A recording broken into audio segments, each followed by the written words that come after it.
بسم اللہ الرحمن الرحیم۔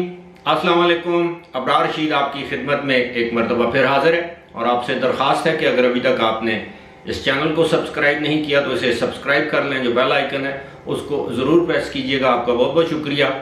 ہر زبان میں محاورے اور استعمارے یا جو ہے ہم استعمال کرتے ہیں، اور محاورے جتنے بھی ہیں وہ ٹائم ٹیسٹڈ ہیں، صدیوں سے یہ آزمودہ ہیں۔ میری زبان ہندکو میں ایک محاورہ ہے، جڑے اگ کھاندے نے انگار ہکدے نے۔ اب اس کو میں موڈیفائی کروں گا، تھوڑا سا تہذیب کے دائرے میں لاتے ہوئے اردو میں اس کا ترجمہ ہم یوں کر سکتے ہیں کہ جو لوگ آگ کھاتے ہیں وہ پھر انگار اگلتے ہیں۔ اب یہ محاورہ جو ہے میں آگے چل کے آپ کو بتاؤں گا کہ اس کا استعمال اس وقت میں نے کیوں کیا، لیکن پاکستان کے لیے بہت سی اچھی خبروں کے ساتھ ساتھ دن بدن بری خبریں بھی ساتھ ہی ساتھ آ رہی ہیں۔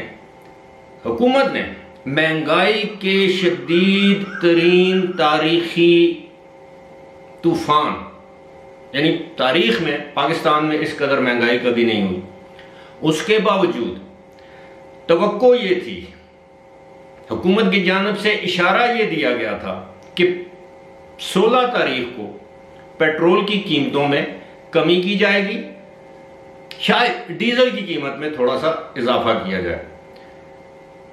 5 دن کے بعد حکومت نے پیٹرول بم گرا دیا ہے، اس کے بالکل الٹ اور برعکس کیا ہے۔ کیا کیا ہے وہ میں آپ کو بتاؤں گا کہ جناب حکومت نے جو پیٹرول کی قیمت ہے اس میں اضافہ کر دیا، تقریباً 2.5 روپے، اور ڈیزل کی قیمت میں کمی کر دی۔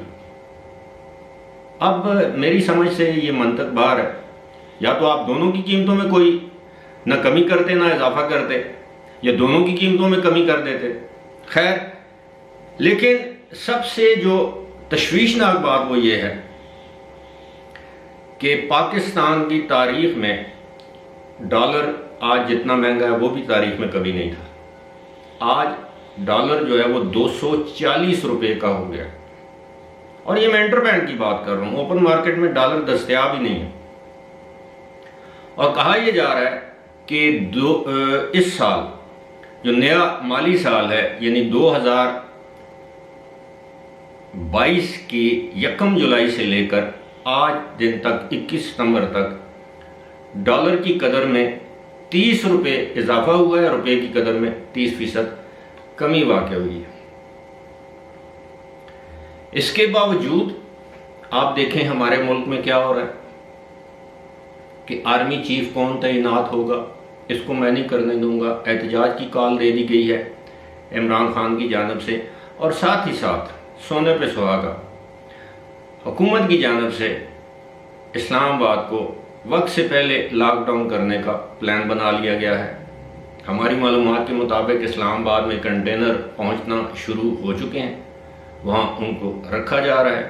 اب وہاں پر سخت نگرانی ہوگی، کیونکہ وفاقی حکومت کو یہ خدشہ ہے کہ مختلف علاقوں سے، خاص طور پر گلگت بلتستان سے، خیبر پختونخوا سے اور پنجاب کے دیگر علاقوں سے، بہت سے علاقوں سے پی ٹی آئی کے کارکن 10-10، 12-12، 20-20، 50-50 کی شکل میں پہلے ہی اسلام آباد پہنچنا شروع ہو جائیں گے، اور جس دن عمران خان احتجاج کی کال دیں گے اس دن وہ اسلام آباد کو جام کرنے کی، اسلام آباد کے کاروبار زندگی کو مفلوج کرنے کی کوشش کریں گے۔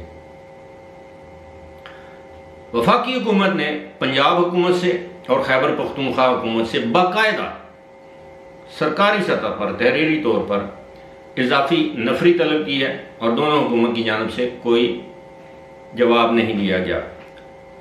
یہ میں آپ کو بتاتا چلوں کہ یہ وفاقی حکومت کا آئینی اختیار ہے کہ جب بھی کوئی لا اینڈ آرڈر کی سچویشن ہو وہ صوبوں سے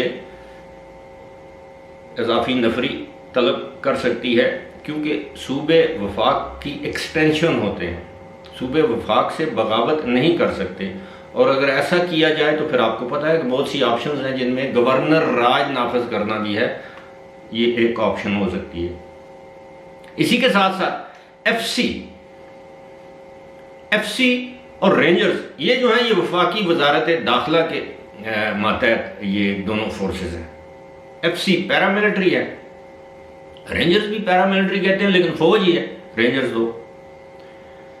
اب حکومت کی جانب سے یہ تہیہ کیا گیا ہے، یہ فیصلہ کیا گیا ہے کہ جس دن عمران خان اس بات کی کال لیں گے، اور اس حوالے سے تو سپریم کورٹ کے احکامات بھی موجود ہیں کہ آپ اسلام آباد کو مفلوج نہیں کر سکتے، اس کا گھیراؤ نہیں کر سکتے، اور ویسے بھی یہ غیر قانونی اور غیر آئینی ہے. اگر ایسا کیا جائے گا تو سپریم کورٹ 1 گھنٹے کی سماعت کے اندر اندر ایسے اقدام کو غیر قانونی قرار دے گی اور حکومت کو یہ اختیار دے دے گی کہ حکومت اس حوالے سے سختی سے نپٹے تاکہ اسلام آباد کو مفلوج نہ کیا جائے. آپ کو پتہ ہے صرف دفاتر ہی نہیں، طلبہ اور طالبات کا جو وقت ضائع ہوتا ہے وہ بیچارے رل جاتے ہیں جو اسلام آباد، اور جو سرکاری ملازمین جنہوں نے پنڈی اسلام آباد آنا جانا ہوتا ہے، یہاں تک کہ اسلام آباد کے اندر معاملات بہت سے ڈسٹرب ہو جاتے ہیں. کھانے پینے کی اشیاء جو ہیں وہ ناپید ہو جاتی ہیں، مریضوں کو تکلیف ہوتی ہے، جن لوگوں نے ایئرپورٹ جانا ہوتا ہے، جن لوگوں نے اسپتال جانا ہوتا ہے، جن لوگوں نے پہلے سے اپائنٹمنٹس لے رکھی ہیں فیڈرل کیپٹل کے ہسپتالوں کی یا راولپنڈی کے ہسپتالوں کی، بہت سے ہسپتال ہیں. تو اس مرتبہ اور دوسری بات یہ ہے کہ اب اسٹیبلشمنٹ نے بھی، اسٹیبلشمنٹ سے مراد فوج، یہ فیصلہ کر لیا ہے کہ لاڈلے کی اس کال سے پہلے ان کا لاڈ پیار جو ہے وہ اس کی گٹھڑی بنا کے ان کی بغل میں دے دیا جائے گا. میری بات آپ سمجھ رہے ہوں گے، یعنی آپ کو پتہ ہے کہ مرکزی حکومت کوئی بھی ہو، جب تک اسٹیبلشمنٹ کی طرف سے اشارہ نہ آئے، آنکھ نہ ماری جائے، تو اس وقت تک مرکزی حکومت کچھ بھی نہیں کر سکتی. جس طرح ابھی آپ نے دیکھا ہے کہ مرکزی حکومت صرف باتوں کی بادشاہ نظر آتی ہے، عمل تو کوئی بھی نہیں، اور جس کی وجہ سے ایک تاثر قائم ہو رہا ہے کہ مرکزی حکومت بہت سی اس کی مجبوریاں ہیں. سب سے بڑی جو مجبوری ہے مرکزی حکومت کی وہ یہ ہے کہ اس وقت مرکزی حکومت ملک میں داخلی طور پر سیاسی انتشار نہیں چاہتی، عدم استحکام نہیں چاہتی، اور ایک صاحب ہے، ایک پارٹی ہے، پارٹی تو آپ اس کو بھی نہیں کہنا چاہیے کہ پارٹی کے اندر بھی ٹوٹ پھوٹ شروع ہو چکی ہے.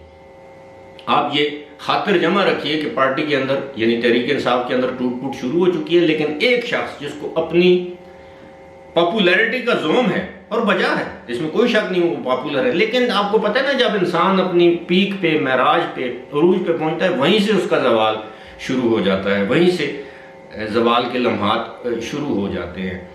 تو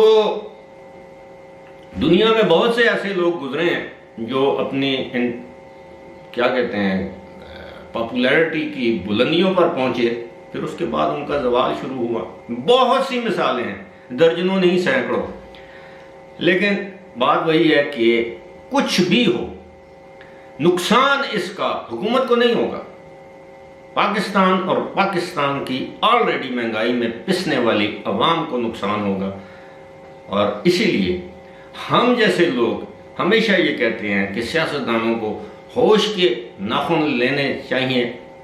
اقتدار کی خواہش میں اس قدر اندھا نہیں ہونا چاہیے کہ آپ اپنے ایک پاؤ بوٹی کے لیے پوری گائے ذبح کر دیں. یہ نہ آپ کے حق میں بہتر ہے، نہ ملک کے حق میں بہتر ہے، نہ لوگوں کے حق میں بہتر ہے. فی الحال اسی کے ساتھ مجھے دیجیے اجازت. خدا حافظ.